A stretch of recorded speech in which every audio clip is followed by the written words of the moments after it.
नमस्कार, आप देख रहे हैं द डिजिटल रिपोर्टर। मैं हूं आपके साथ अर्जुन खजूरिया। तो बेसब्री से जिस वक्त का इंतजार था देश की जनता को कि आखिरकार महाराष्ट्र चुनाव जब हो जाएगा उसके बाद एग्जिट पोल के आंकड़े जो है वो किसकी तरफ इशारा करेंगे कि 23 नवंबर को किसकी सरकार महाराष्ट्र में बनने जा रही है। इसी बीच आपको बता दें, तमाम एग्जिट पोल सामने आ रहे हैं। हमारी टीम भी लगातार पिछले एक महीने से महाराष्ट्र में जुटी हुई है और लगातार कवरेज करते हुए हम भी जो है अपना एग्जिट पोल लेकर के सामने आए हैं। लेकिन हम आपको बता दें कि जिस तरीके के आंकड़े बाकियों के आ रहे हैं एग्जिट पोल के, जिसमें केवल महायुति को कितनी सीटें, महाविकास अघाड़ी को कितनी सीटें ये बताया जा रहा है, लेकिन हम आपको पूरा बाइफरकेट करके, यानी कि जो भी मुख्य 6 दल हैं वो यहां पर कितनी सीटें जीतने जा रहे हैं, जो एक आंकड़ा वो हम आपको बताएंगे। और साथ ही साथ फिर कलेक्टिव महायुति को कितनी सीटें मिल रही हैं, महाविकास अघाड़ी को कितनी सीटें मिल रही है और अन्य के खाते में कितनी सीटें जा रही हैं। तो यहां पर ज्यादा वक्त ना लेते हुए सबसे पहले अगर बात करें, 288 सीटें हैं, विधानसभा सीटें 145 का वो जादुई आंकड़ा है। 145 सीट्स जिसके भी पास होंगी वो यहां पर सरकार बनाएगा। जी हां, और सबसे पहले अगर बात की जाए, यहां पर 158 दल थे, 158 पॉलिटिकल पार्टीज मैदान में थी, जिसमें से 6 प्रमुख दल थे। जहां महायुति गठबंधन की अगर बात करें तो उसमें भारतीय जनता पार्टी, शिवसेना और एनसीपी यानी कि नेशनलिस्ट कांग्रेस पार्टी थी। तो वहीं दूसरी तरफ महाविकास अघाड़ी की अगर बात करें तो उसमें कांग्रेस पार्टी, शिवसेना यूबीटी यानी कि शिवसेना उद्धव बालासाहेब ठाकरे और एनसीपी शरद पवार उसमें शामिल थी। महायुति से सबसे ज्यादा सीटों पर बीजेपी चुनाव लड़ी 149 सीट्स पर, तो वहीं महाविकास अघाड़ी से कांग्रेस सबसे ज्यादा 101 सीटों पर चुनाव लड़ी। उसके अलावा जो बाकी दल मैदान में थे, आईएमआईएम यानी कि ऑल इंडिया मजलिस इत्तेहादुल मुस्लिमीन यहां पर मैदान में, जिनके पिछली बार 2 विधायक चुन करके आए थे। एमएनएस यानी कि महाराष्ट्र नवनिर्माण सेना जो है राज ठाकरे की पार्टी, उन्होंने प्रमुखता से इस बार चुनाव लड़ा। तो आइए अब सबसे पहले आपको ले चलते हैं सीधे आंकड़ों की तरफ। महाविकास अघाड़ी या महायुति के आंकड़ों से पहले आपको हम बताना चाहते हैं अन्य के आंकड़े। जी हां, क्योंकि पिछली बार भी अगर बात की तो 29 सीटें जो हैं वो अन्य के खाते में गई थी, जिसमें निर्दलीय शामिल थे। बाकी जो यहां पर क्षेत्रीय दल हैं वो यहां पर शामिल थे, क्योंकि 158 दल इस बार चुनावी मैदान में है। तो अन्य का जो आंकड़ा निकल करके सामने आ रहा है यहां पर द डिजिटल रिपोर्टर के एग्जिट पोल के मुताबिक वो है 8 से 18 सीटों का। जी हां, यानी कि मिनिमम 8 सीटें, मैक्सिमम 18 सीटें जो है यहां पर अन्य के खाते में जाती हुई नजर आ रही हैं। अब यहां पर चलते हैं सबसे पहले महाविकास अघाड़ी की तरफ। तो महाविकास अघाड़ी में जो है 3 प्रमुख दल हैं, कांग्रेस है, एनसीपी शरद पवार है, शिवसेना यूबीटी है।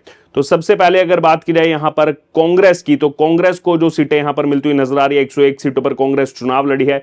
तो यहां पर कांग्रेस के खाते में 45 से 52 यानी कि 45 से 52 सीट्स जो है वो जाती हुई नजर आ रही हैं महाराष्ट्र में। एग्जिट पोल के हालांकि आंकड़े हैं, पिछले कुछ समय से जो एग्जिट पोल के आंकड़े हैं वो गलत भी कहीं ना कहीं साबित होते हुए नजर आए हैं, लेकिन अभी जो हम आपको आंकड़ा बता रहे हैं 45 से 52 की रेशो है, जहां पर कांग्रेस पार्टी को ये सीटें मिल सकती है हमारे एग्जिट पोल के मुताबिक। उसके बाद यहां पर आगे बढ़ते हैं, एक और दूसरा प्रमुख दल एनसीपी शरद पवार, जिनको कहीं ना कहीं महाराष्ट्र की राजनीति में एक चाणक्य का दर्जा भी कुछ लोग देते हैं। उनकी अगर बात की जाए तो कहा जाता है 2019 का जो चुनाव के बाद समीकरण सब बदले।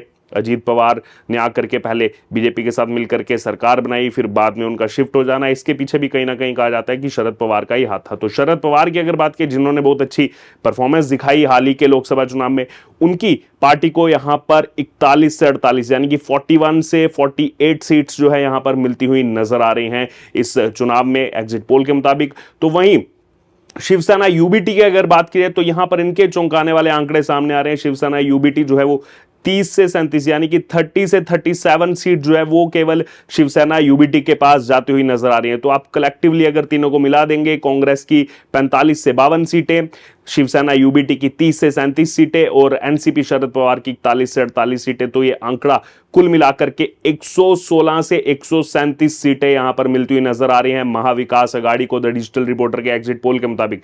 यानी कि जो 145 सीट चाहिए उससे आंकड़ा थोड़ा सा कम यहां पर नजर आ रहा है महाविकास अघाड़ी का, यानी कि अधिकतम भी अगर वो अपनी सीटें जीती है हमारे एग्जिट पोल के मुताबिक तो वो 137 सीट्स हैं, जबकि न्यूनतम सीटों की अगर बात करें तो 116 सीटें यहां पर जीती हुई महाविकास अघाड़ी नजर आ रही है। अब यहां पर आगे बढ़ते हैं महायुति की तरफ, जिस पर सबकी निगाहें हैं। तो महायुति में यहां पर भारतीय जनता पार्टी सबसे ज्यादा सीटों पर लड़ी, 149 सीट्स पर यहां पर लड़ी है। उसके अलावा शिवसेना जो है वो भी 80 के आसपास सीटों पर लड़ी है। वहीं एनसीपी की अगर बात की जाए तो वो भी 50 से ऊपर सीटों पर लड़ी है। तो यहां पर जो आंकड़ा महायुति के लिए सामने आ रहा है, सबसे पहले बताएंगे आपको एनसीपी का आंकड़ा। तो एनसीपी का आंकड़ा जो निकल करके सामने आ रहा है हमारे एग्जिट पोल के मुताबिक, वो है केवल 13 से 20 सीटें। जी हां, केवल 13 से 20 सीटें यहां पर एनसीपी, जो कि अजीत पवार गुट है, उसके खाते में जाती हुई नजर आ रही हैं। जैसा कि लोकसभा में भी देखा गया था कि बहुत ज्यादा समर्थन जनता का नहीं मिला था अजीत पवार को, और उसका कहीं ना कहीं नुकसान महायुति को भी हुआ था, और वैसा ही ट्रेंड जो है यहां पर रिपीट होता हुआ नजर आ रहा है। 13 से 20 सीटें जो है वो यहां पर एनसीपी के खाते में जाती हुई नजर आ रही है। इससे आगे बढ़ते हैं, यहां पर शिवसेना, जो शिवसेना का सिंबल मिला, जो एकनाथ शिंदे बार बार क्लेम करते हैं कि असली शिवसेना उन्हीं की, और कहीं ना कहीं इस बार लड़ाई भी असली शिवसेना और साथ ही साथ कौन उनका डुप्लीकेट है, उसकी लड़ाई भी इससे चुनाव में बन चुकी है।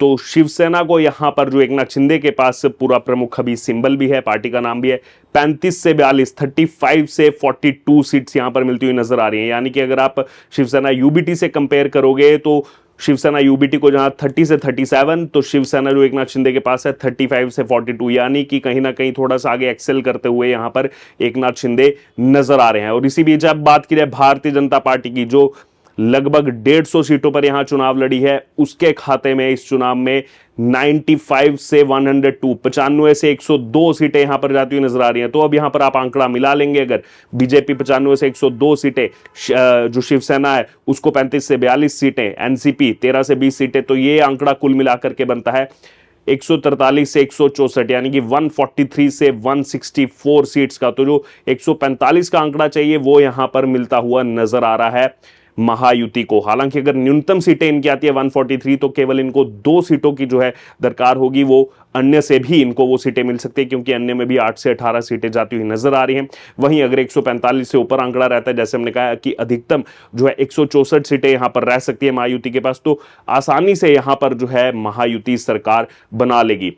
तो ये जो एग्जिट पोल सामने आया है इस समय द डिजिटल रिपोर्टर का, कहीं ना कहीं क्या ये रिजल्ट में परिवर्तित होगा, ये तो 23 नवंबर को ही पता लग पाएगा। लेकिन उससे पहले आपको ये भी बता दें कि अभी जनता का जो विश्वास है वो अभी इतना ज्यादा नहीं है एग्जिट पोल्स पर, क्योंकि हाल ही में 2 एग्जिट पोल जो बैक टू बैक हुए थे, दोनों के आंकड़े हालांकि गलत हुए थे। चाहे वो हरियाणा चुनाव हो, हरियाणा चुनाव में एक तरफा कांग्रेस को जीत दिखाई गई थी, लेकिन रिजल्ट जो है उन्होंने कुछ और ही यहां पर बयां किया था। और सेम हुआ था लोकसभा के साथ भी, लोकसभा में भी जो रिजल्ट सामने आए थे वो एग्जिट पोल से कहीं ना कहीं अलग यहां पर नजर आए। तो अब देखना होगा यहां पर कि ये आंकड़े जो हमने आपको बताए हैं, महाविकास अघाड़ी 116 से 137, अदर्स 8 से 18 और महायुति 143 से 164 सीटें, ये क्या रिजल्ट में परिवर्तित होंगे, क्या इसमें कुछ बदलाव होगा? आपको क्या लग रहा है, आपकी क्या राय है, आपका अनुमान क्या कहता है, किसको कितनी सीटें मिलने जा रही हैं? आप जरूर हमारे साथ कमेंट बॉक्स में शेयर करें और बने रहें तमाम अपडेट्स के लिए द डिजिटल रिपोर्टर के साथ। धन्यवाद।